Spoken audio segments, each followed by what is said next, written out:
수능을 열흘 앞두고 교육부 지침으로 고등학교 3학년은 대부분 등교하지 않고 있지만은 고등학교에서도 감염이 속출하면서 등교를 중지한 학교들이 늘고 있어서 우려가 큽니다. 네, 동대문구 고등학교에 나가 있는 취재기자 연결해 보겠습니다. 정현우 기자. 네, 서울 동대문구에 있는 한 학교 앞에 나와 있습니다. 예, 자, 그 학교에서 관련 확진자가 계속 늘고 있다면서요?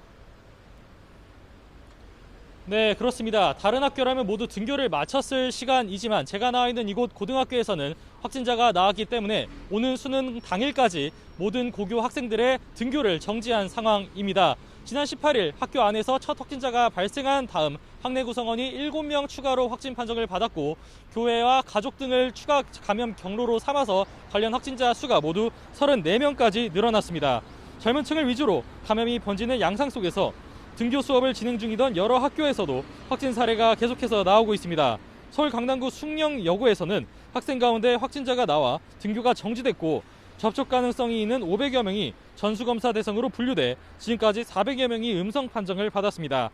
성남에선 고등학생, 중학생 남매가 확진 판정을 받아 각 학교 수업이 원격으로 전환됐고 두 학교에서 모두 800여 명이 검사를 받고 있는 상황입니다.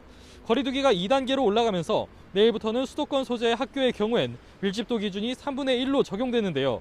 학교 상황에 따라 3분의 2까지 늘려도 되지만 각 시도교육청은 열흘 앞둔 수능과 확진 추세를 고려했기 때문에 최대한 밀집도 기준을 지키기로 합의했다고 전했습니다.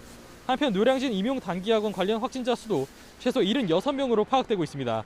수강생만 70명으로 높은 비율을 차지하는데 좁은 공간에 학생이 많이 모였고 환기도 어려운 구조였기 때문에 감염에 취약했던 것으로 분석됩니다.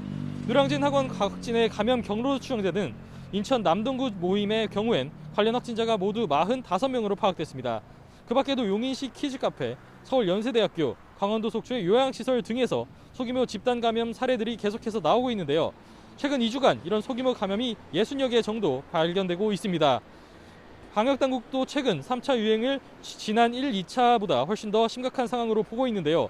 신천지다 사랑제일교회와 같은 감염 진환지가 있던 지난 사례엔 해당 집단을 대상으로 선제적인 조치를 할 수 있었지만 일상적 감염이 번지는 최근 사례에서는 사적 모임이나 일상생활을 금지할 수도 없는 노릇이기 때문입니다.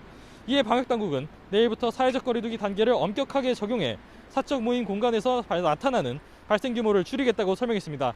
지금까지 서울 동대문구에 있는 한 고등학교 앞에서 YTN 정현우입니다.